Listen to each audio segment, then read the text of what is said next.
ओम शांति। 31 जुलाई 2022 के अव्यक्त महावाक्य।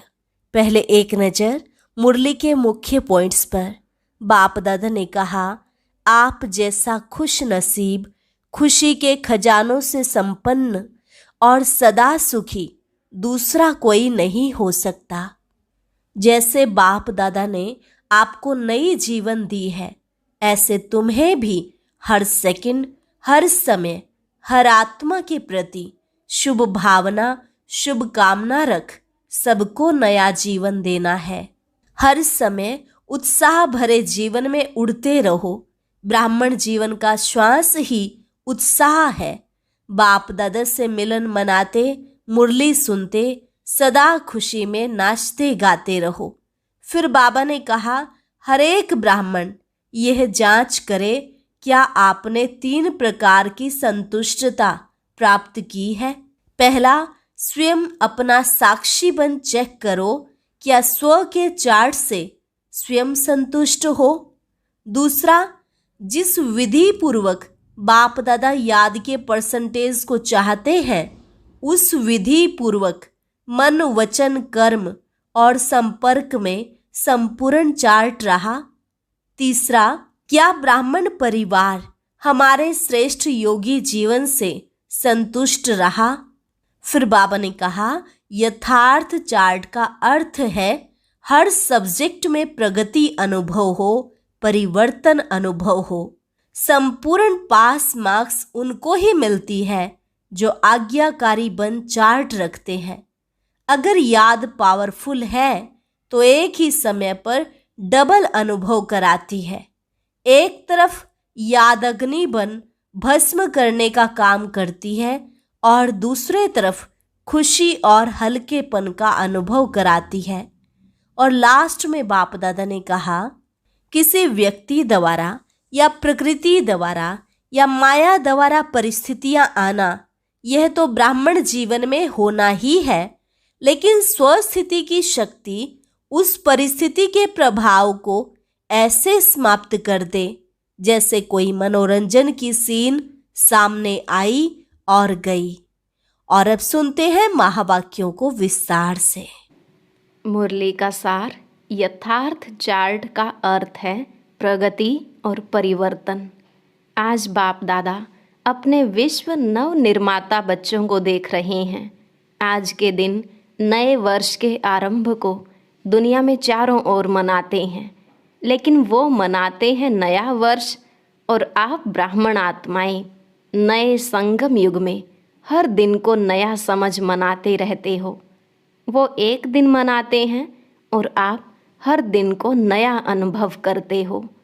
वो हद के वर्ष का चक्र है और ये बेहद सृष्टि चक्र का नया संगम युग है। संगम युग सारे युगों में सर्व प्रकार की नवीनता लाने का युग है। आप सभी अनुभव करते हो कि संगम युगी ब्राह्मण जीवन नया जीवन है। नई नॉलेज द्वारा नई वृत्ति, नई दृष्टि और नई सृष्टि में आ गए हो। दिन रात, हर समय, हर सेकंड नया लगता है। संबंध भी कितने नए बन गए। पुराने संबंध और ब्राह्मण संबंध में कितना अंतर है। पुराने संबंधों की लिस्ट स्मृति में लाओ, कितनी लंबी है, लेकिन संगम युगी नए युग के नए संबंध कितने हैं। लंबी लिस्ट है क्या। बाप दादा और भाई बहन और कितने निस्वार्थ प्यार के संबंध हैं। वह है अनेक स्वार्थ के संबंध। तो नया युग, छोटा सा नया ब्राह्मण संसार ही अति प्यारा है। दुनिया वाले एक दिन एक दो को मुबारक देते हैं, और आप क्या करते हो, बाप दादा क्या करते हैं, हर सेकंड, हर समय, हर आत्मा के प्रति शुभ भावना, शुभ कामना की मुबारक देते हैं। जब भी किसी को किसी भी उत्सव के दिन की मुबारक देते हैं तो क्या कहते हैं, खुश रहो, सुखी रहो, शक्तिशाली रहो, तंदुरुस्त रहो। तो आप हर समय क्या सेवा करते हो, आत्माओं को नई जीवन देते हो। आप सबको भी बाप दादा ने नई जीवन दी है ना, और इस नई जीवन में यह सभी मुबारकें सदा के लिए मिल ही जाती हैं। आप जैसे खुशनसीब, खुशी के खजानों से संपन्न, सदा सुखी और कोई हो सकता है? इस नवीनता की विशेषता आपके देवताई जीवन में भी नहीं है, तो हर समय स्वतः ही बाप दादा द्वारा मुबारक, बधाइयाँ व ग्रीटिंग्स मिलती ही रहती हैं। दुनिया वाले नाचेंगे, गाएंगे और कुछ खाएंगे, और आप क्या करते हो? हर सेकंड नाचते और गाते रहते हो, और हर रोज ब्रह्मा भोजन खाते रहते हो। लोग तो खास पार्टीज अरेंज करते हैं, और आपकी सदा ही संगठन की पार्टीज होती रहती हैं। पार्टीज में मिलन होता है ना। आप ब्राह्मणों की अमृत वेले से पार्टी शुरू हो जाती है। पहले बाप दादा से मनाते हो, एक में अनेक संबंध और स्वरूपों से मनाते हो। फिर आपस में ब्राह्मण जब क्लास करते हो तो संगठन में मिलन मनाते हो ना, और मुरली सुनते सुनते नाचते हो, गाते हो, और हर समय उत्साह भरे जीवन में उड़ते रहते हो। ब्राह्मण जीवन का श्वास ही है उत्साह। अगर उत्साह कम होता है तो ब्राह्मण जीवन के जीने का मजा नहीं होता है। जैसे शरीर में भी श्वास की गति यथार्थ चलती है तो अच्छी तंदुरुस्ती मानी जाती है। अगर कभी बहुत तेज गति से चले, कभी स्लो हो जाए तो तंदुरुस्ती नहीं मानी जाएगी ना। ब्राह्मण जीवन अर्थात उत्साह, निराशा नहीं। जब सर्व आशाएं पूर्ण करने वाले बाप के बन गए तो निराशा कहाँ से आई? आपका ऑक्यूपेशन ही है निराशावादी को आशावादी बनाना। यही सेवा है ना।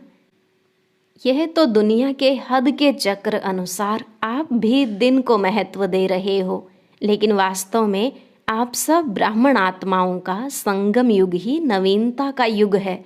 नई दुनिया भी इस समय बनाते हो। नई दुनिया का ज्ञान इस समय ही आप आत्माओं को है। वहाँ नई दुनिया में नए पुराने का नॉलेज नहीं होगा। नए युग में नई दुनिया स्थापन कर रहे हो।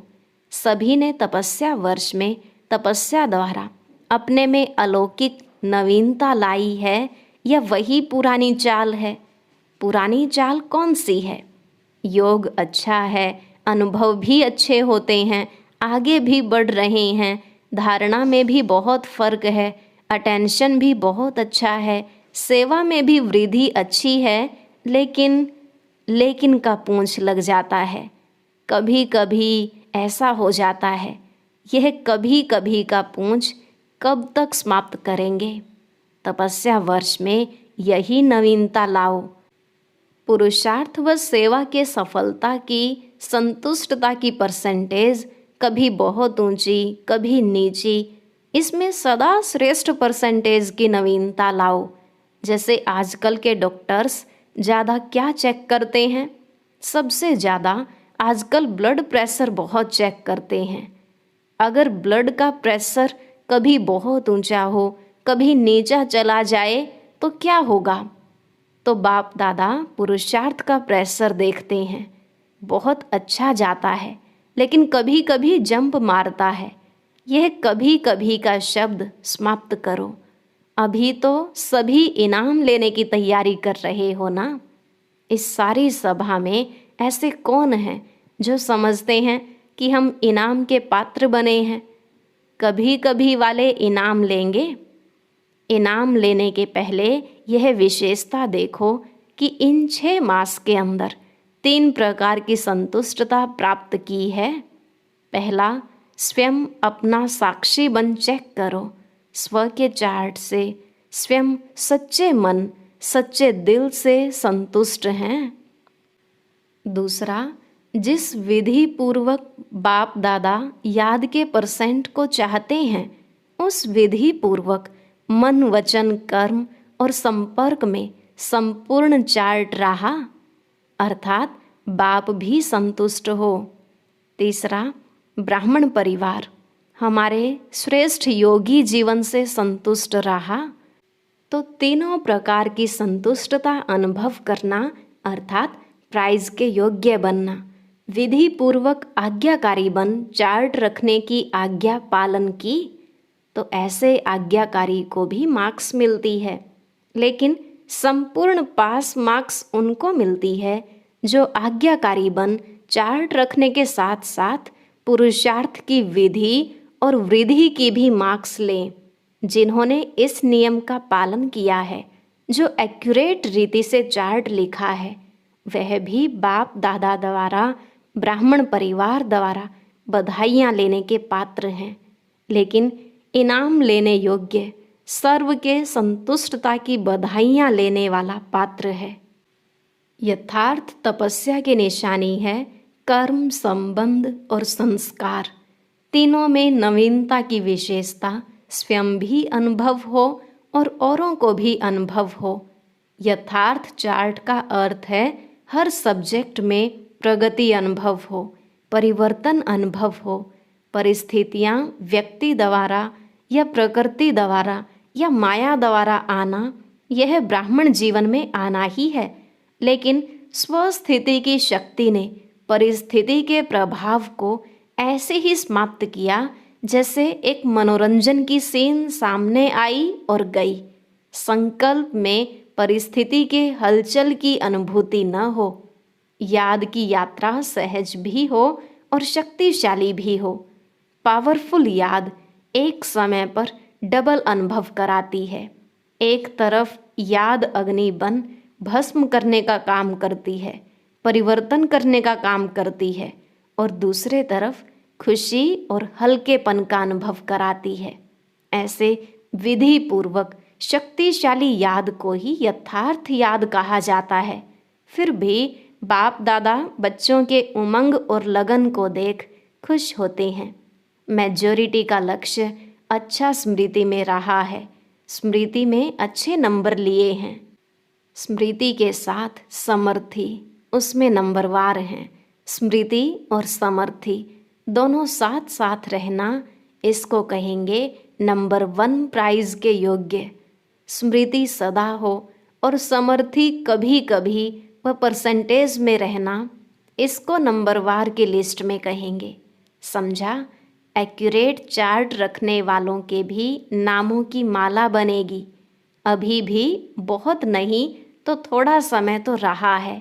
इस थोड़े समय में भी विधि पूर्वक पुरुषार्थ की वृद्धि कर अपने मन, बुद्धि, कर्म और संबंध को सदा अचल अडोल बनाया तो इस थोड़े समय के अचल अडोल स्थिति का पुरुषार्थ आगे चलकर बहुत काम में आएगा और सफलता की खुशी स्वयं भी अनुभव करेंगे और औरों द्वारा भी संतुष्टता की दुआएं प्राप्त करते रहेंगे।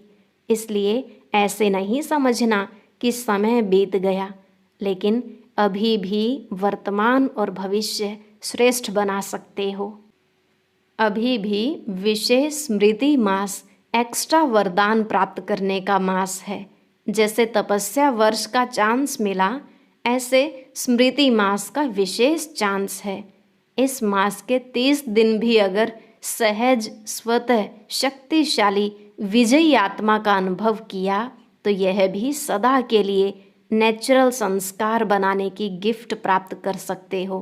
कुछ भी आवे, कुछ भी हो जाए, परिस्थिति रूपी बड़े ते बड़ा पहाड़ भी आ जाए, संस्कार टक्कर खाने के बादल भी आ जाएं, प्रकृति भी पेपर ले, लेकिन अंगद समान मन बुद्धि रूपी पांव को हिलाना नहीं, अचल रहना।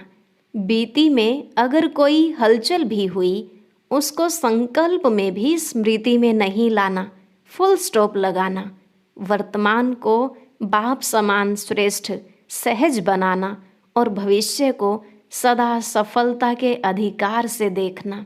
इस विधि से सिद्धि को प्राप्त करना, कल से नहीं अभी से करना। स्मृति मास के थोड़े समय को बहुत काल का संस्कार बनाओ। यह विशेष वरदान विधि पूर्वक प्राप्त करना।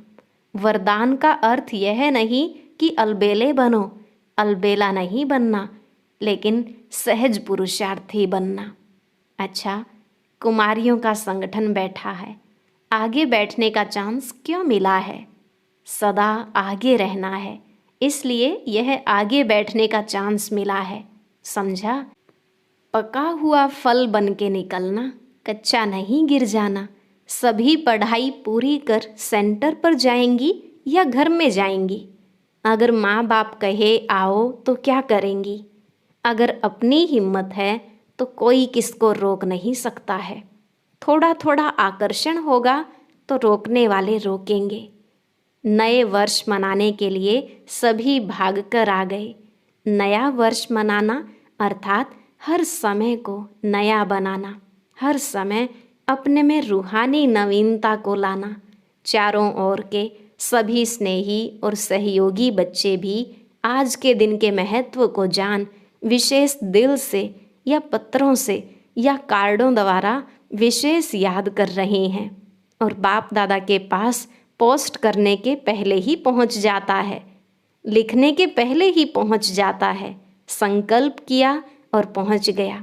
इसलिए कई बच्चों के सहयोगियों के कार्ड पीछे पहुंचेंगे, लेकिन बाप दादा पहले से ही सभी को नए युग में नए दिन मनाने की मुबारक दे रहे हैं।